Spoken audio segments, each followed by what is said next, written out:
ಈ ವಿಶ್ವಸಂಸ್ಥೆದ ಯಾವ ರೂಲ್ಸನ್ನು ಯಾರು ಫಾಲೋ ಮಾಡಿಲ್ಲ. ಇದು ಇರಾನನ್ನು 20 ವರ್ಷಗಳ ಹಿಂದೆ ತನಕ ಧ್ವಂಸ ಮಾಡಿ ಹಾಕಿಬಿಟ್ಟಿದ್ದಾಗಿದೆ. ಇವ್ರದ್ದು ಅಮೆರಿಕದವ್ರ ಕೆಲಸನೇ ಅಷ್ಟು ಇರಾಕಿಗೆ ಮಾಡ್ದಂಗೆ ಎಲ್ಲ. ಈಗ ವಿಯೆಟ್ನಾಮಲ್ಲಿ ಮಾಡಿದಾಗ ಈ ಸೋಲು ಒಪ್ಪಿಕೊಂಡು ಇದೇ ರೀತಿ ವಾಪಸ್ ಹೋಯಿತು ಅಮೆರಿಕ. ಸೊ ಚಿಕ್ಕ ರಾಷ್ಟ್ರ ದೊಡ್ಡ ರಾಷ್ಟ್ರ ಹಾಗೆಲ್ಲ ಅವರು ನೋಡಿ ಯುಕ್ರೇನ್ಗೆ ನಾವು ಹೆಲ್ಪ್ ಮಾಡಿದ್ದು ಅತಿ ದೊಡ್ಡ ತಪ್ಪು ಅಂತ ಹೇಳ್ತಾ ಇದ್ದಾರೆ ನೋಡಿ. ದಟ್ ಅದಕ್ಕೆ there is a all good for fair and love for the war and peace ಅಂತ ಏನೋ ಇಂಗ್ಲೀಷಲ್ಲಿ ಹೇಳ್ತಾರೆ. ಅದು ವಾರ್ಗಳಲ್ಲಿ ಏನು ಬೇಕಾದ್ರೂ ಯಾರು ಬೇಕಾದ್ರೂ ಮಾತಾಡ್ಬೋದು, ಯಾವ rumours love and war everything fair and love and war. So ಈ ರೀತಿಗಳು ಆಗ್ತದೆ. ಸುಳ್ಳು ಸ್ಟೇಟ್ಮೆಂಟ್ಗಳು ಬರ್ಬೋದು. ಈಗ ಟ್ರಂಪೇ ಸುಳ್ಳು ಸ್ಟೇಟ್ಮೆಂಟ್ಗಳು ಪ್ರತಿ ದಿವಸ ಬೆಳಿಗ್ಗೆ ಒಂದು ಕೊಟ್ಟು ಸಾಯಂಕಾಲ ಒಂದು ಚೇಂಜ್. ನಾನು ಕಂಪ್ಲೀಟ್ ಶಿಲಾಯುಗಕ್ಕೆ ತರ್ತೀನಿ ಇರಾನ್ ಅಂತ ಹೇಳ್ಬಿಟ್ಟು ಮಾರನೇ ದಿವಸ ಹೇಳ್ತಿದ್ದೇನೆ ಬನ್ನಿ ಮಾತುಕತೆಗೆ ಅಂತ. Do we have any linkage between what is talking and what is going to happen? ಯಾವುದಿದಿಲ್ಲ. ಅದಕ್ಕೆ ನಾನು ಹೇಳ್ದಾಗೆ ಈ ರೀತಿ ಇದು ಅಕಸ್ಮಾತ್ ಜಾಸ್ತಿ ದಿವಸ ಹೋದರೆ ನಾವೆಲ್ಲರೂ ಅನುಭವಿಸಬೇಕಾಗ್ತದೆ. ನಾನು ಆವತ್ತು ನಮ್ಮ ಫ್ರೆಂಡ್ ಒಬ್ಬ ಬ್ರಿಗೇಡಿಯರ್ ಹೇಳ್ತಾ ಇದ್ದ ಸರ್. ನಾನು ಹೇಳಿದೆ ನನ್ನ junior will it going to end for near future? No sir, it will take time, but long term ಭಾಳ ಎಫೆಕ್ಟ್ ಇದೆ ಅಂತ ಹೇಳ್ದ ಅವನು.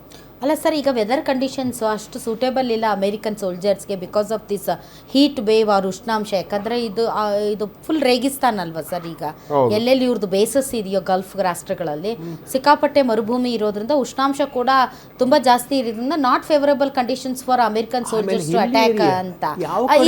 ಅದು ಸರಿ ಇದೆಯಾ ಅದು? ಈಗ ನೋಡಿ ಮೇಡಮ್, ಈಗ ಎಲ್ಲ ವಾರ್ಫೇರ್ ಆಗ್ತಿರೋದು ಏರ್ ವಾರ್ಫೇರ್ಗಳ ಮೇಲೆ ಜಾಸ್ತಿ ಡಿಪೆಂಡ್ ಆಗಿದೆ.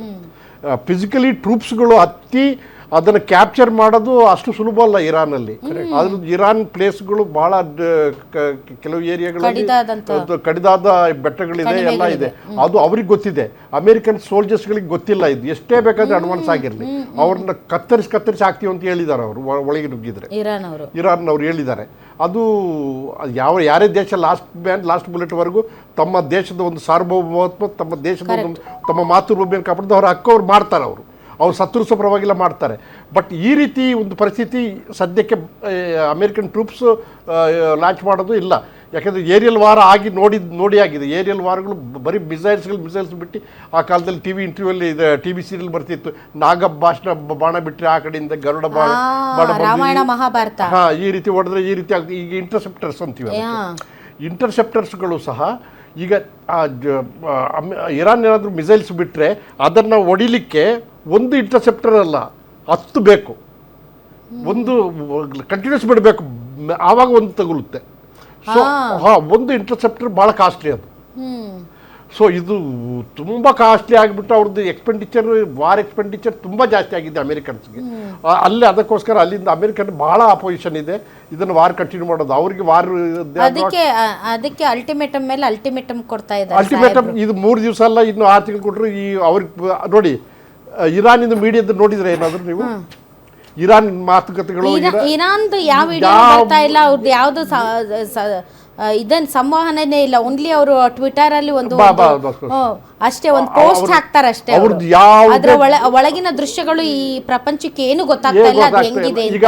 That is also one strategy actually. ಈಗ ಯಾರು ಇರಾನ್ ಅನ್ನು ನಡೆಸ್ತಾ ಇದ್ದಾರೆ, ಯಾರು ನಡೆಸಲಿಲ್ಲ ಅಂದ್ರೂ ಕೂಡ ಅವರು ಇನ್ನು ಯುದ್ಧದ ರಣಾಂಗಣದಲ್ಲಿ ಪ್ರಸ್ತುತವಾಗಿದ್ದಾರಲ್ಲ ಸರ್. ಹೇಳಿ, ತಾವು ಜರ್ಜರಿತರಾಗಿ ಅವ್ರದ್ದು ಎಲ್ಲ ಅಂಗಾಂಗಗಳು ಫೇಲಿಯರ್ ಆದ್ರೂ ಸ್ಟಿಲ್ ಫರ್ಮ್ ಆಗಿ ಸ್ಟ್ಯಾಂಡ್ ಆಗಿದಾರಲ್ಲ. ಹೇಳಿ, ಅದೇ ಈಗ ನನ್ನ ಮನಸ್ಸಿಗೆ ಈಗ ಇವ್ರು ಯೋಚನೆ ಮಾಡ್ತಾರೆ. ಈಗ 3 ದಿವಸ ಅಂತೇಳಿ ಕಾದು ನೋಡ್ಬೇಕು. ಬಟ್ ಇದು ಅಷ್ಟು ಸುಲಭವಾಗಿ ಬಗೆಹರಿಸೋ ಒಂದು ಲಕ್ಷಣ ಕಾಣ್ತಾ ಇಲ್ಲ. All right sir. ಕ್ರಾಸ್ಟ ಸರ್, ಯಾವ ಲೆವೆಲ್ಗೆ ಚರ್ಚೆ ನಡೀತಾ ಇದೆ ಅಂದರೆ ಮುಂದಿನ ದಿನಗಳಲ್ಲಿ ಆಹಾರದ ಕೊರತೆ ಆಗುತ್ತೆ.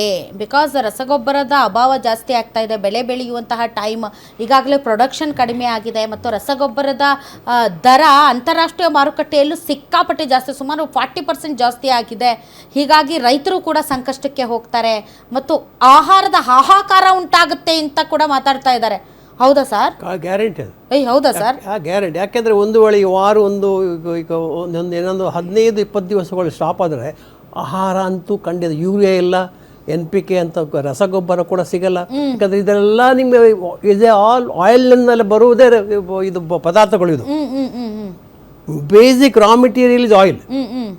ಈ ಆಯಿಲ್ನಿಂದನೇ ರಸಗೊಬ್ಬರ ಬರೋದು, ಈ ಆಯಿಲ್ನಿಂದಲೇ ನಿಮಗೆ ಯೂರಿಯಾ ಬರೋದು.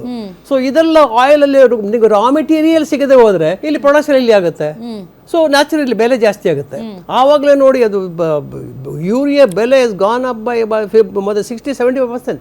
Sir food crisis already pipeline ಅಲ್ಲಿ ಇದೆ, ಬಟ್ ಸರ್ಕಾರ ಅದ್ರ ಬಗ್ಗೆ ಮಾತಾಡ್ತಾ ಇಲ್ಲ ಅಷ್ಟೇ. ಕರೆಕ್ಟ್, ಯಾಕಂದ್ರೆ ಇಲೆಕ್ಷನ್ಗೋಸ್ಕರ ಅಷ್ಟೇ. ಇಲೆಕ್ಷನ್ ಈಗ ಫೋರ್ಸ್ ಆಗ್ಲಿ, ಆಮೇಲೆ ನೋಡಿ ಎಲ್ಲ ಹಾಕರೆ ಹೆಂಗೆ ಎಲ್ಲ ಹೊರಡಬೇಕು, ಎಲ್ಲ ಎಕ್ಸ್ಪೋಸ್ ಆಗುತ್ತೆ ಜನಕ್ಕೆ. ಇದ್ದಕ್ಕಿದ್ದಂತೆ ರಾತ್ರಿ ಮಲ್ಕೊಂಡವ್ರು ಬೆಳಗ್ಗೆ ಜ್ಞಾನೋದಯ ಆಗೋಗುತ್ತೆ. ಏನೂ ಆಗಿಲ್ಲ ಎಲ್ಲ ಚೆನ್ನಾಗಿದೆ ಅಂತ ಅನ್ಕೋತಾ ಇದೀವಿ ನಾವು. ಏನಾಗಿದೆ, ಏನ್ ತೊಂದರೆ ಆಗಿದೆ, ಏನ್ ಕಷ್ಟ ಆಗಿದೆ, ಆಟೋದವ್ರಿಗೆ ತೊಂದ್ರೆ ಅಂತೆ, ಯಾವ್ದಾವ್ದೋ ಹೋಟೆಲ್ ಅವ್ರಿಗೆ ತೊಂದ್ರೆ ಅಂತೆ, ಅದ್ಯಾವ್ದೋ ಪೀಣ್ಯದಲ್ಲಿ ಕೆಲಸ ಮಾಡ್ತಾರಲ್ಲ ಅವ್ರಿಗೆ ತೊಂದ್ರೆ ಅಂತೆ ಅಂತ ಅನ್ಕೊಂಡ್ ಸುಮ್ನೆ ಕೂತಿದೀವಿ ನಾವು. ಈಗ ಕಂತೆಗಳೆಲ್ಲ ಬರುತ್ತೆ ಇವಾಗ ಸಂತೆಗೆ ಬರುತ್ತೆ. ಸೊ ಬೆಲೆ ಏರಿಕೆ ಜಾಸ್ತಿ ಆಗುತ್ತೆ, ಆಹಾರ ಪದಾರ್ಥಗಳ ಬೆಲೆ ಜಾಸ್ತಿ ಆಗುತ್ತೆ. ಆಮೇಲೆ ಈಗಾಗಲೇ ನಮ್ದು ಎನರ್ಜಿ ಕ್ರೈಸಿಸ್ ಇರೋದ್ರಿಂದ ಫಾರಿನ್ ಇನ್ವೆಸ್ಟ್ಮೆಂಟ್ ಕೂಡ ಸಿಕ್ಕಾಪಟ್ಟೆ. ಆಮೇಲೆ ಆಯಿಲ್ ಬೆಲೆ ಈಗ $100 ಹೋಗಿದಿಲ್ಲ, 63 ಇರೋದು, 100 ಇರೋದು 200 ಹೋಗುತ್ತೆ. ಈ ಹುಚ್ಚಿನ ಮಾತು ನಂಬ್ಕೊಂಡು ಸರ್ ಕದನ ವಿರಾಮ ಆದಾಗ ಮತ್ತೆ ಸ್ಲೋಪ್ ಡೌನ್ ಆಗಿತ್ತು ಸರ್. ಹೌದು. ಆಮೇಲೆ ಮತ್ತೆ ಯಾವಾಗ ಒಬ್ರೊಬ್ರು ಹೊಡೆದಾಡಕ್ ಶುರು, ಮತ್ತೆ ಈಗ ಮೇಲಕ್ಕೆ ಹೋಗ್ತಾ ಇದೆ. ಸೊ ಹಿಂಗೆ ಹೋಗ್ತಾ ಇದ್ರೆ ಸರ್ ಎಷ್ಟು ಅಂತ ಗವರ್ನಮೆಂಟ್ ಆದ್ರೂ ಅದನ್ನ ಕನ್ಸ್ಯೂಮ್ ಮಾಡ್ಕೊಳ್ಳುತ್ತೆ. $200 ಹೋಗಿ ನಮ್ಮ ರುಪಿಗೆ ಇವಾಗ ಹೇಗೋ 93-94 ಆಗ್ತದೆ.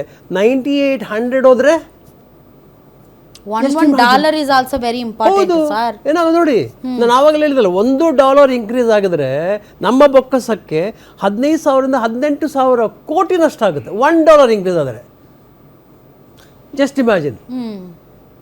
ಫಿಸ್ಕಲ್ ಡೆಫಿಸಿಟ್ ಯಾವತ್ತರಿ ಹೋಗಿದೆ ಅಂತ ಎಲ್ಲಿಯೂ ಯಾರು ಹೇಳಲಿಲ್ಲ, ಸುಮ್ಮನೆ ಕೂತಿದ್ದಾರೆ. ಅಸಲಿ ರಿಪೋರ್ಟ್ಗಳು ಭಯ ಹುಟ್ಟಿಸುವಂತದ್ದಾಗಿರೋದ್ರಿಂದ ಅದನ್ನ ನೋಡದೇ ಇರುವುದೇ ಬೆಟರ್ ಅಂತ ಅನ್ಸುತ್ತೆ. 4ನೇ ತಾರೀಕು ಆದ್ಮೇಲೆ ನೋಡಿ ಹೆಂಗೆ ಆಗುತ್ತೆ ಅಂತ.